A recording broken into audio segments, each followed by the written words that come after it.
Most people live on autopilot. They're rushing, distracted, always reacting to their environment. And then they wonder why they're depressed, anxious, stressed, and impulsive, and not productive. What if I told you that the secret to productivity wasn't actually moving faster, but it was slowing down? So today I'm going to show you how Chris Bailey's How to Train Your Mind and Daniel Kahneman's Thinking Fast and Slow fit together. We're going to be talking about two books today, a two for one about how meditation can rewire your brain for focus, clarity, and high performance, and how thinking fast and thinking slow provides the science behind that. In this book, in Chris Bailey's book, How to Train Your Mind, he tests meditation as a productivity hack. He was obsessed with how to be as productive as possible. And he thought, meditation is kind of counterproductive. So, how can it actually make me productive? So, we're going to dive into that. And then Daniel Kahneman, he won the Nobel Prize for mapping out how brains work. So, you're definitely going to want to listen to what he has to say.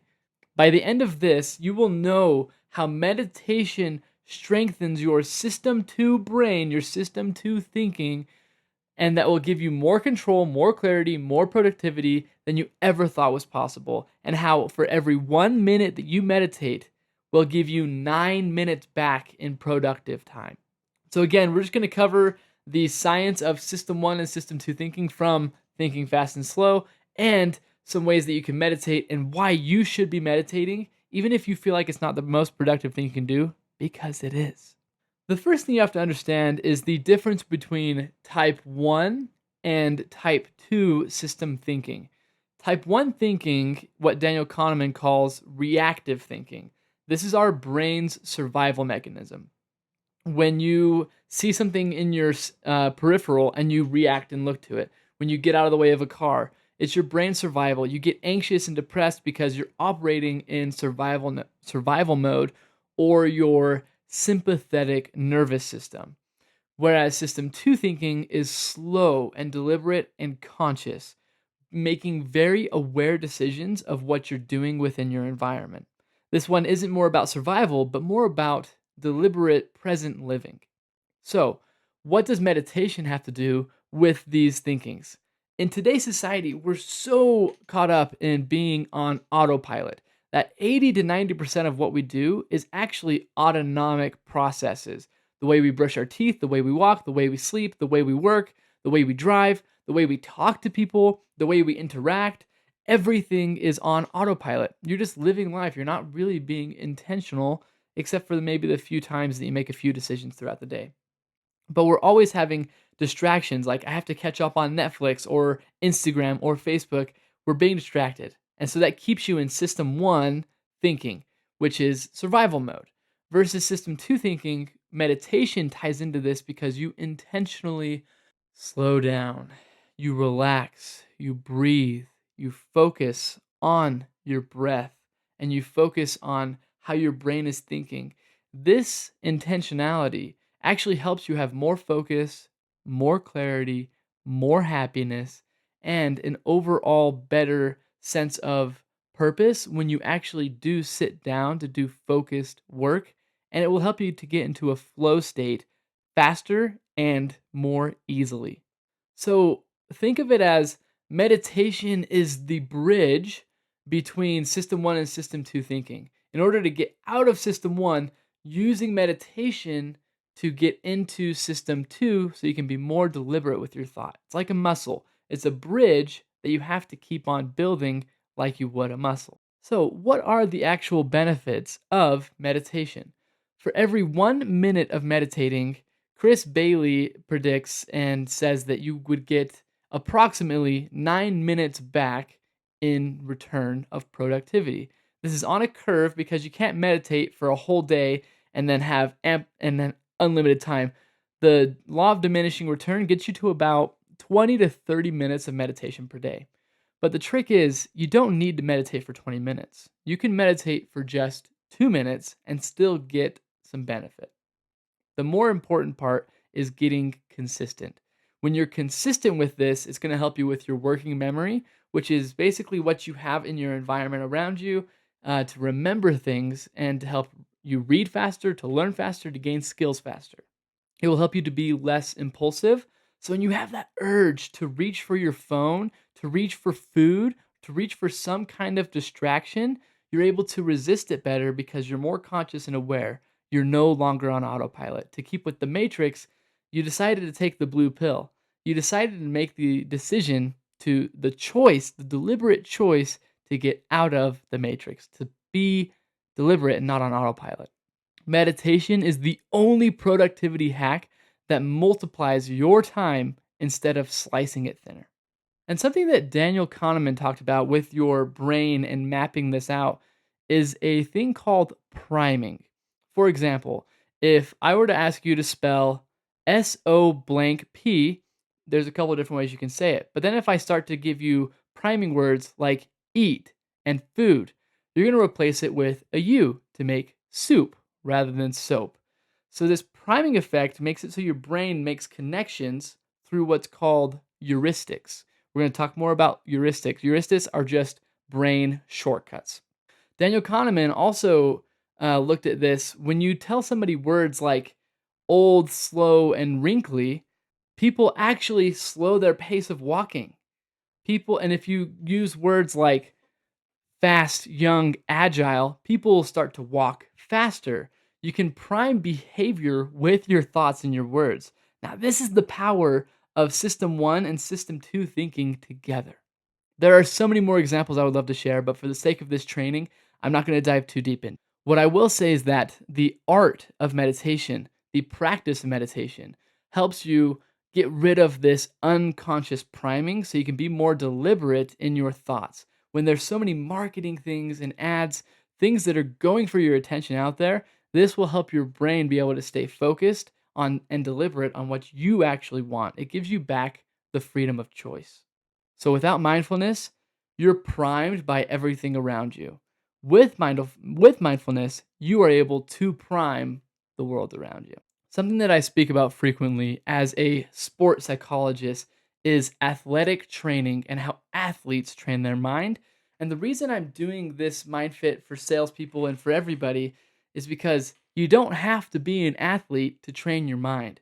Athletes also train their bodies. So you should train your body and your mind, but the methods that they use to train their mind are things like visualization. So there are different types of meditations. Mostly a focused meditation, a mindful meditation, and a transcendental meditation. What we're going to talk about mostly is mindful meditation, but I have other trainings on visualizations, which would be more transcendental and focused, and how your brain can use those to work. But today's focus is mostly on how to get to System 2 thinking with mindful meditation. Taking the time to just relax and purposely, intentionally think slow gives you that benefit. Now, if you want to think fast, you can use a focused meditation. For example, use one of your senses, use hearing, smell, sight, sound, taste, and get really into the present moment with whatever you're doing. If you want to do sight, which is the easiest one to use, you would pin your eyesight onto an object. Let's say in nature is easy. Let's say we're using a blade of grass or a tree or something else in your environment, a park bench. Staring at it, looking at the grains, looking at everything that you can get from it is going to train your mind to be able to be focused. So if you struggle with focus, using a focused daily meditation will help you to increase that muscle in your brain and your neuroplasticity, or your brain's adaptability, your brain's ability to change. You can use that to help you be able to focus more by practicing that kind of a meditation. And then mindfulness meditations is also referred to as metacognition. Don't worry, all that means is to think about thinking. You're thinking about your thoughts, you're thinking about your breath. You're being reflective with what you have presented in front of you. Earlier, I mentioned flow states. Flow states are when you are in the zone, when you feel like time isn't going. And if you were an athlete, it's when you're in the last quarter of the game and it feels like time just slows down and you're able to process everything a lot faster. This is what's called a flow state. We have more trainings on flow states, but Chris Bailey talks about how meditation gives you easier access to flow. You're able to get into it faster because you can operate within this system two thinking that Daniel Kahneman says. And what this also does is it eliminates bias. I told you we would come back to the word heuristics, which is just a mental shortcut. We rely on heuristics in your system one thinking, so your survival thinking. We rely on heuristics like availability and substitute heuristics. What this means is that we have a bias or a tendency to lean towards something. For example, the one that stuck out with me the most in my early psychology classes was we believe that planes are more dangerous than cars. More people have a fear of the plane than they do have of a car. But statistically speaking, you're more likely to get into a car accident than you are to get into a plane accident. Cars are more dangerous than planes, but most people take this availability heuristic, seeing things from the news or fear of flying, and they put that towards a negative bias towards airplanes. You can see this bias in many areas of your life. So be aware of these biases that you may hold and try and get rid of them intentionally through statistics and data. We've kind of talked high level about the science behind it and why meditation is important. So, how do you actually meditate? What is the actual practice? If I were to tell you to go and do a 30-minute meditation, if you're not used to meditation, that's going to be a really tall order. Rather than doing that, do a very simple 1 minute or 2 minute meditation. And all you need to do is find a comfortable position, get into a seat somewhere where you can have your feet planted and kind of rested, where you are still awake, but you can rest and relax. You don't want to be laying down, you want to be seated typically, and you just slowly rest your eyes and focus on your breath. Every single type of meditation is recentering yourself on your breath. Breath is the most anchored and thing that we can have control over internally that helps both of our systems, our parasympathetic and sympathetic nervous system, but it helps all of our systems. So thinking slowly, intentionally taking time to breathe and relax is a form of meditation. Start with that. Start with just building that habit up and make it a daily habit to do it just 2 minutes every day. And some days you won't want to do it and you'll do it for just 30 seconds. But some days you'll set that 2 minute timer and then you'll want to go for another 5, 10 minutes. And that's how you can build up this habit of meditation. Conditions do not need to be perfect. Find times to do it. You can do it on the subway. You can do it on your commute. You can do it at work. You can do it in the shower. You can do it while you're eating lunch. Take time to just slow down and then find ways to reward yourself for consistency. Now, obviously, I'm here. I'm here with MindFit. I'm trying to help and coach and teach and give as much value as I possibly can for free.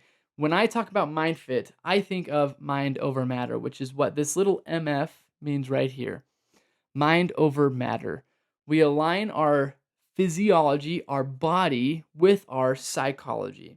They follow each other. If you want to feel better mentally, feel better, get better physically. Go to the gym, go on a walk, go do something. If you want to feel better physically, get better mentally.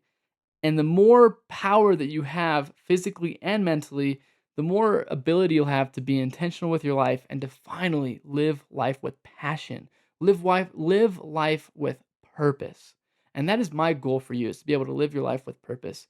So, to recap a lot of what our training was today, we did 2 books, How to Train Your Mind and Think Fast and Slow.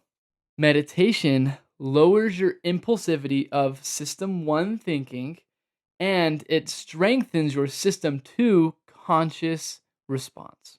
Chris Bailey proved that meditation isn't just for monks. It's a productivity enhancer. Daniel Kahneman showed us how our brains are wired for shortcuts and biases. Now, together, they prove this. If you want to think clearly, perform under pressure, and win in your life and in sales, whatever you're doing, you need to train your mind. Inside of the free MindFit Sales Skool community, you can get access to lots of tools, meditations, metacognition practices, deliberate decision-making skills, and more. So check it out, completely free. It will help you sell smarter, live calmer, and lead better, just like all of the other people that have joined the community already. So feel free to check it out. And I'm excited to have you here. Thank you so much for listening to this double feature of how to train your mind and thinking fast and slow.